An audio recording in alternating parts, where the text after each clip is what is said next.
Good day to all. As we approach the middle of October already, I read a challenging quote from Linda Poindexter, who wrote, "One small crack doesn't mean that you are broken. It means you were put to the test and you didn't fall apart." I'm sure all of us have been put to the test many times throughout our lives. As humans, we have to admit that we all have a few cracks to deal with. Reminds me of one of my favorite quotes from the playwright Eugene O'Neill, who said, "We are born broken and in need of glue." As a believer, I understand that the glue needed to not fall apart is a deep faith, a strong spirituality, a dependence on a force much greater than ourselves that we have to keep nurturing throughout our lives so that when we are challenged, and we will be, we won't fall apart.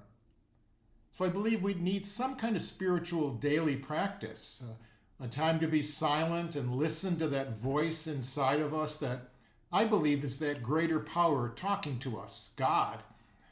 Meditation, centering prayer, spiritual reading scripture, or some wonderful spiritual writers. And the importance of Eucharist, of coming together with the community of believers so we can support one another. That's so important, and unfortunately since COVID that has fallen off for so many people. Also focusing on gratitude rather than on complaining, and struggling to let go of what we cannot control.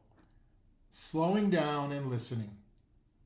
It's so interesting that lately I'm reading a lot of secular research confirming the influence of faith on our total well-being.